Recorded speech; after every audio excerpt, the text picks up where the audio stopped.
Kalau kita cakap tentang persiapan raya zaman dulu-dulu, zaman kecil-kecil di kampung, saya ingat lagi kalau malam 27 tu dah sibuk dengan kena cuci cuci tingkap. Tingkap dulu bukan macam tingkap sekarang ya sayang. Tingkap dulu yang macam satu-satu tu yang buka tu, tak tahu lah nama apa tingkap tu ya. Tingkap nakor tu, bayangkan ya, yang kecil macam ni kena panjat kerusi, cuci, buang sawang. Rumah kat kampung bukan macam sekarang ada shilling-shilling tu, dek. Rumah kat kampung tu memang expose dengan apa tu, bumbung zinc tu. Bayangkan ya, sawang panjang macam mana untuk buang ya, dengan kecil macam ni. Bayangkan. Dan yang paling saya rindu adalah malam 27 di mana arwah nenek saya. Saya ingat lagi setiap tahun ya, sehinggalah saya pindah ke Kuala Lumpur, memang dia akan sediakan inai yang giling tu, giling inai daripada daun inai tu. Dan setiap malam 27 dia akan hantar inai ke semua rumah cucu-cucu dia. Wajib untuk kami pakai. Inai bukan kat kuku macam sekarang sayang, tak. Inai yang ada bulat-bulat tu, yang ada bulan besar kat sini. Ada bulan tu. Lepas tu ingat lagi kenangan tu bila kita dah pakai inai, malam kita kena celup tangan lepas buka tu dalam minyak ya. Lepas tu keesokan harinya kena bagi tunjuk kat tok kita, merah cukup ke tak cukup. Tak merah awas nanti kena beletiak orang utara kan. Masya Allah, itulah antara kenangan yang saya rasa tak mungkin kembali lagi. Sebab kalau kita tengok zaman sekarang ni, mana ada orang nak pakai inai macam tu, kecuali nak berkahwin saja kan. Tapi kalau dulu-dulu kala, bukan saja pengantin ya, yang belum kahwin pun kita dah berinai dah. Masya Allah, kenangan hari raya yang tak dapat saya lupakan. Persiapan untuk raya sederhana saja. Anak pun seorang je. Untuk anak pun belum disiapkan lagi, untuk mak pun belum disiapkan lagi, untuk suami pun belum lagi. Masya Allah, kita rancang insya-Allah minggu terakhir Ramadan akan baru mula nak beli. Tapi untuk baju Melayu anak dah siap awal dah, sebabnya tempah baru kan.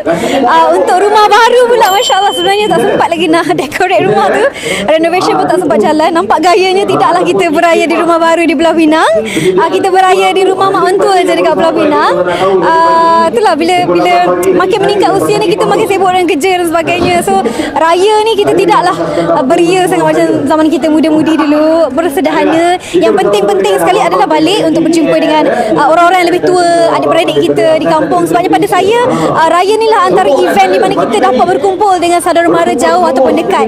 So saya ambil peluang raya untuk berkumpul dengan mereka dan tidaklah berbelanja berlebihan. Ya Allah, pelita sampai sekarang saya wajibkan di rumah malam 27. Tapi tak malam 27 lah, selalunya macam 2 hari sebelum raya.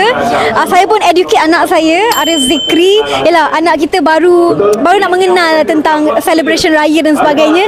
Jadi saya didik dia dengan malam raya ataupun 2 hari sebelum raya tu kita pasang bunjut, kita light up api tu keliling rumah. So dia pun akan seronok dengan aktiviti tu. In fact tahun ni pun dia dah tanya, nanti kat rumah mak tok dia kita pasang tak bunjut raya tu. Saya kata insya-Allah kan. So saya tak educate anak saya main bunga-bunga api ni. Jadi saya cubalah switchkan, sebabnya ialah budak-budak dia nak explore juga kan benda tu. Paling-paling saya bagi dia pop tu, pop. Sebab saya tak nak educate anak saya dengan bunga api tu. Pada saya dia ada chemical. Kan? Anak saya pernah main bunga api. Ini kelakar betul. Dia nak main bunga api sebab dia pakai face mask. Lepas tu dia tak nak main lagi dengan bunga api. Dia kata sebab dia seorang dia pakai face mask, mami, I rasa I pelik, I tak nak main. Alhamdulillah. Kepada semua penonton Impiana, selamat menyambut Hari Raya, maaf zahir dan batin. Kepada semua yang merancang untuk pulang ke kampung, rancang perjalanan anda sebaiknya agar tidak kita terperangkap dalam kesesakan jalan raya. Saya pun nak balik ke utara, sama juga planning time tu insya-Allah moga tahun ni planning time tu menjadi. Sebab selalunya kita semua planning time macam sama juga. Akhirnya kita sama-sama terperangkap dalam jam.